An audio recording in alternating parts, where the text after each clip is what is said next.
What is an adverse condition? Adverse condition is a condition that affects vision, traction, or both. Wet road, fog, icy road, glare. Visibility issues. Types of visibility issues while driving. 1. Passengers and/or cargo. 2. Film of dirt, water, fog on windshield. 3. Nighttime vision, lack of light, city light, moonlight. 4. Glare, bright headlights in front or in mirrors, sun glare. 5. Dusk and dawn driving. Eyes are subject to bright horizon and dark road. Headlight rules. Low beam headlights, illuminates about 200 feet. 1. Daytime running lights helps others see you better. 2. Rain, allows others to see you and lets you see through rain. 3. Fog, used to see through fog, others see you and reduces glare. 4. Nighttime city, use in urban areas where city lights help illuminate road. 5. Low beam headlights must be turned on 30 minutes after sunset till 30 minutes before sunrise. This is the law for nighttime driving. High beam headlights, illuminates up to 350 to 400 feet. 1. Rural driving, helps increase visibility when light levels are low.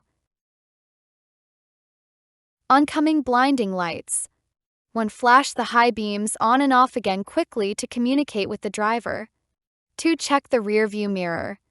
3. Look ahead towards the right edge of the pavement. 4. Reduce your speed. Glare is from both sides, then close one eye until you pass light and then switch to allow the other eye to adjust to the darkness again.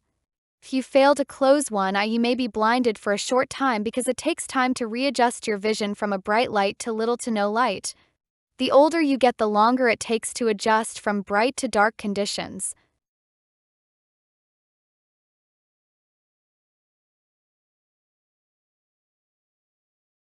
Headlight rules in Texas. As a driver, our ability to see is mandatory.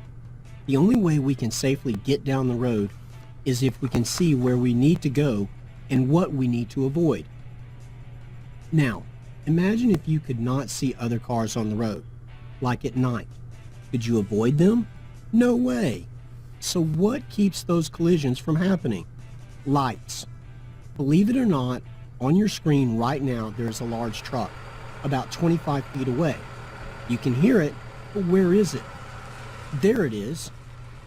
I did this footage to prove the point that being seen by others is just as important as your ability to see. So the lights on your car play two roles. They help you see when visibility is poor, like at night, and they allow others to see you so they can respond to you. Using your headlights successfully can only be done if you know how they work. Your vehicle's headlights have two intensities. A high beam, which will be indicated on your dash as a blue symbol like this, and a low beam, which will have no indication like this. Your vehicle's light system has 3 levels. These levels are off, parking lights, and parking lights with your headlights and tail lights on. Never drive with just your parking lights on. The parking light level is used to help light up your car while you are parked in a poorly lit area where cars pass by. Leaving your parking lights on for more than 4 hours could leave you with a dead battery. Therefore, your car won't start. Always use your headlight level whenever your car is in motion. Here are some basic rules to follow when driving at night or visibility is poor, like during a heavy rain. Number 1, always use your low beams even in fog. I will say it again. Use your low beams in fog. 2, use your high beams on poorly lit roads like this one, or maybe down alleys and when there is very low traffic. Don't follow a car with your high beams on unless you want a beating. It is very annoying. 3, if a car is coming towards you with their high beams on, it will have an effect on you like someone shining a flashlight directly into your eyes. So, if this happens, look down and to the right. Use the white line on the right side of the road as a guide until the oncoming car passes by. Now, if you're driving with your high beams on, dim your lights when an approaching car is 500 feet away, or more like this. Creating this blinding effect really endangers both of you, not just the other driver. Rule 4.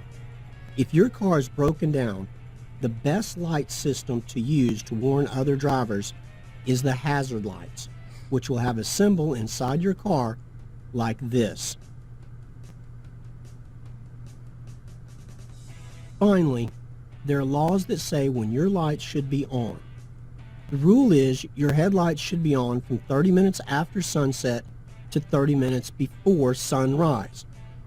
I have videoed what 30 minutes after sunset looks like, and you can clearly see that every driver has their headlights on sooner than 30 minutes after sunset.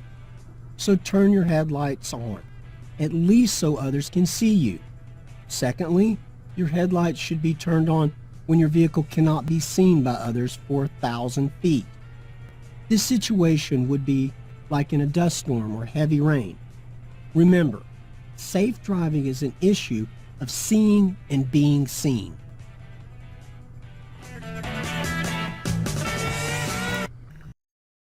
Very intense fog or extreme rain/snow. 1. Further reduce speed but do not stop in travel lane. 2. Activate the hazard lights. 3. Safely move as far off the road as possible and stop your vehicle on freeway. Look for exit to leave the highway. 4. Do not return to the roadway until there is a marked improvement in the visibility conditions. Driving in the rain. Reduce speed. Lengthen your following distance. Drive in the tracks of other vehicles. Brake sooner and more gently. If skidding, reapply gently. Accelerate more gradually. Steer with smooth and gentle motions. Use windshield wipers, blades in good condition, full fluid reservoir. Activate the defroster and rear window defogger to prevent fogging of windows. Make sure the tires have good tread and are properly inflated. Hydroplaning. If you've ever felt out of control of your vehicle driving in wet conditions or through a large puddle, chances are you've experienced hydroplaning. Hydroplaning is when water separates your tires from the ground underneath, causing you to lose traction with the road. Your vehicle speed, tire tread depth, and water depth can all act as contributing factors. As the speed of your tires increases in water, traction decreases. Worn tire tread decreases traction altogether and increases the likelihood of hydroplaning. And the deeper the water, the more quickly hydroplaning may arise. No matter how safe of a driver you may be, hydroplaning can still occur. Here are some do's and don'ts for managing these moments safely. Do remain calm and slow down. You'll likely be tempted to slam on your brakes. Instead, you should immediately ease off the gas pedal. Do use light pumping actions if you need to brake. If your car has anti-lock brakes, you may brake normally. Do take a moment to calm down when you've regained control of your car. Pull your car into a safe location and take a few deep breaths before continuing your trip. Don't try to correct your car by turning your steering wheel in the opposite direction you are sliding. Instead, gently turn your wheel toward the direction you are sliding. Don't neglect your tire maintenance. Replace worn tires and keep them properly inflated. Don't use cruise control while driving in rainy conditions or on wet roads. Be mindful of the possibility that hydroplaning may occur in wet conditions, and keep these tips in your back pocket. Windy conditions. To maintain control, you should reduce your speed. Grip the steering wheel firmly. Check for oncoming and following traffic. Compensate gently for the wind gusts as soon as the vehicle moves off course even slightly. Be prepared to countersteer. Avoid passing. Increase your following distance. Keep away from other vehicles on either side, multi-lane road. Position your vehicle close to the right in your lane, on roads with one lane in each direction. extreme heat. 1. Top off your fluids. Make sure radiator fluid and the reserve is at optimal levels. 2. Avoid tire blowouts by making sure you inflate your tires to summer time levels, which is usually less air because air expands when hot. 3. Wear good sunglasses that block glare and wind. 4. Avoid driving at hottest times of the day, which is 1 p.m. to 4 p.m. for most areas. 5. Try to drive at cooler times of the day or at night.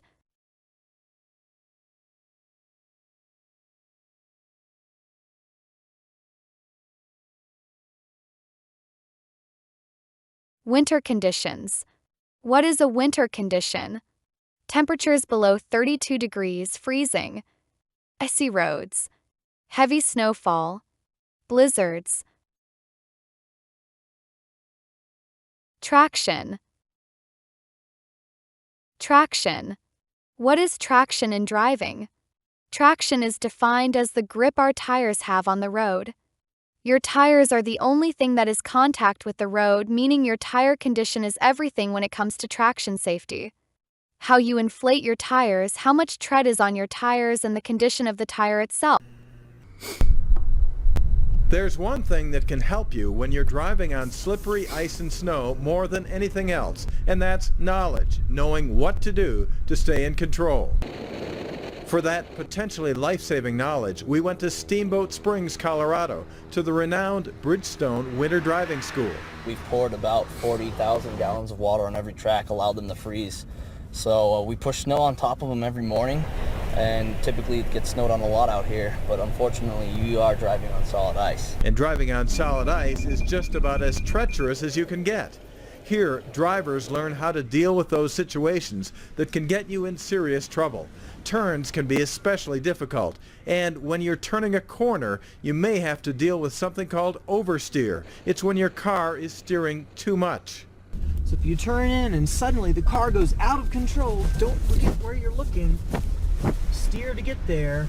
Maybe even have to add some throttle to put some additional grip on the rear tires of the car to regain control after an oversteer. On the other hand, if your car tries to go straight when you turn, that's called understeer. So if we happen to be driving along, come into an icy corner, and steer with the steering wheel too much, we might find that we have to reduce the amount of steering. Suddenly, the front tires can regain grip and carry us where we'd like to go. Regaining that grip between the surface and your tires is key in maintaining control. You might think that the colder it gets, the more slippery it is. Well, it's not exactly true. When the temperature's at 32 degrees, it's very slippery because the water is still wet. The closer to zero it gets, the more grippy the road becomes and the more traction you have. Bringing your car to a controlled stop is also vital. Many newer cars have anti-lock brakes, and you should know if yours has them. The way to use ABS, anti-lock brakes, is just to stand on the pedal with a lot of pressure, and that lets the system know you want maximum braking from all the tires, and it can be working on all the tires. Alternatively, if you don't have ABS or the ABS malfunctions, you might have to pump the brakes. And we call it cadence braking, where we're pumping the brake up to the point of lockup and then releasing it suddenly. Nearly all vehicles come with all-season tires, okay in snow, but they don't provide the grip winter tires do. Winter tires are made with a different rubber compound that grips better in cold weather and an optimized tread width. I tried an SUV with all-season tires and found it skidded more and didn't stop as surely. Takes a while, doesn't it? Oh, and you can see how sideways the car is on these tires. Yeah. But in an SUV with winter tires, the improvement was noticeable. Now, you may never drive in conditions quite as harsh as these, but it's always good to know there are things you can do to help you be as in control as possible. In Steamboat Springs, Colorado, for AutoNet TV, I'm Scott Newell. Road friction factors. Smooth dry asphalt equals 0.90. Average dry pavement equals 0.70. Wet asphalt-based concrete equals 0.60. Dry or wet gravel equals 0.50. Wet concrete, wet asphalt equals 0.40. Damp pavement and mud equals 0.30. Muddy and frozen asphalt equals 0.20. Ice equals 0.05. Potholes. Scan ahead to see possible potholes that may be in your path. Identify the size of the pothole. Taking the size into consideration, you have several options. 1. If small to medium, you can slow down and straddle the pothole. 2. If large, slow down, check your mirrors and blind spot and change lanes or go around the spot hole while respecting right-of-way of others. Direction of the skid. How to get out of skid. 1. Take your foot off the gas. 2. Turn in the direction of the skid.